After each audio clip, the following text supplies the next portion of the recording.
अपने माँ बाप को कभी दुख मत देना। अपने माँ बाप से अपने शौक़ पूरे करने के लिए एक लड़के ने अपने पिता से कहा, पापा मुझे नया मोबाइल चाहिए। पिता ने कहा, बेटा अभी कुछ वक्त रुक जा, फिर तुझे एक नया मोबाइल दिला दूंगा। बेटे ने कहा, आपके पास मेरे लिए कभी पैसे नहीं होते, मेरे सब दोस्त अच्छे रहते हैं, किसी के पास कोई कमी नहीं है, केवल मेरे पास ही हर चीज़ की कमी होती है। बच्चे पैदा करना बेहद आसान है, लेकिन उन्हें पालना बेहद मुश्किल। जब आप मेरी ज़रूरत पूरी कर ही नहीं सकते तो क्या मतलब है इस घर में रुकने का। मैं तो घर छोड़कर जा रहा हूँ। बेटा रुक जा, मेरी बात तो सुन, हम तुझे मोबाइल दिला देंगे। माता और पिता ने बेटे को रोकने और समझाने की काफ़ी कोशिश की, लेकिन वो नहीं रुका। गुस्से में उसने बैग पैक किया और घर से निकल पड़ा। लेकिन घर से निकलते वक्त गलती से उसने अपने पिता की डायरी अपने बैग में डाल ली। पिता की आदत थी कि वह हमेशा डायरी लिखा करते थे। उनकी डायरी को छूने की परमिशन किसी को नहीं थी। लड़का घर से काफ़ी दूर आ गया और थक कर बैठ गया। जब उसने वो डायरी देखा तो सोचा, आखिर मिल ही गया खजाना। आज पता चल जाएगा कि मेरे पिताजी ने कहाँ कहाँ दौलत छुपा रखी है और उन्हें किन किन लोगों से पैसे लेने हैं, और सारा का सारा लेखा जोखा मुझे आज मिल जाएगा। बेटे को लगा इस डायरी में पिताजी की सारी लेन देन का हिसाब होगा।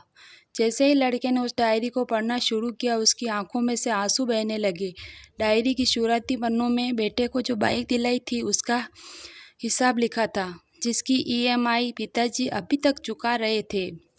दूसरे पन्नों में उसके कॉलेज की फ़ीस और एडमिशन का कर्ज था। इन लोगों को इतने पैसे वापस देने हैं। और सबसे आखिरी पन्ने पर लिखा था कि बेटे को अब मोबाइल दिलाना है, उसके लिए मुझे कौन कौन उधार दे सकता है। उन सभी लोगों के नाम लिखे हुए थे। बेटे ने जैसे ही सब पढ़ा, वो पागलों की तरह रोने लगा। रोते रोते दौड़ता भागता घर आया। जैसे ही उसने घर आकर देखा तो उसके माता पिता एक कोने में बैठकर रो रहे थे। बेटा अपने पिता के पैरों में गिरकर रोने लगा कि पिताजी मुझे माफ़ कर दो।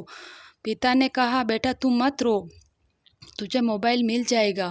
बेटे ने कहा, पिताजी आपसे कुछ नहीं चाहिए, मुझे पता चल चुका है आप इस डायरी में हम लोगों से क्या छिपाते थे। मैं अब आपको कोई काम करने नहीं दूंगा, मैं मेहनत करके सब कुछ ठीक करूंगा। यह सुनकर पिताजी ने अपने बेटे को गले से लगा लिया।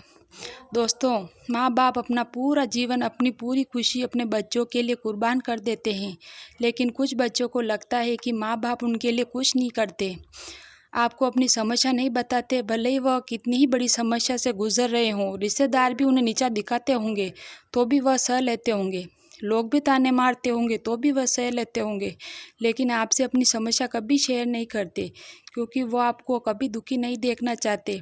अब आपका फ़र्ज़ बनता है अपने माँ बाप को अच्छी तरह रखना, उन्हें सुख देना, ताकि वो अपना जीवन का बचा हुआ समय सुख में गुजार सकें। यदि आप अभी नींद में सोए हैं तो जाग जाइए। अपने शौक़ पूरे करने पर नहीं, अपना करियर बनाने पर ध्यान दीजिए, क्योंकि अगर आप अपने माँ बाप के रहते कुछ नहीं कर पाए तो बाद में आप सोने का महल भी बना लोगे ना, तो उसमें आपको नींद नहीं आएगी। अपने जीवन में कुछ बेहतर कर लीजिए, ताकि आपके माता पिता को उम्र होने के बाद काम नहीं करना पड़े। उन्हें हमेशा खुश रखें। आपको ये कहानी अच्छी लगी हो तो लाइक और शेयर ज़रूर करें और सब्सक्राइब करना ना भूलें। धन्यवाद।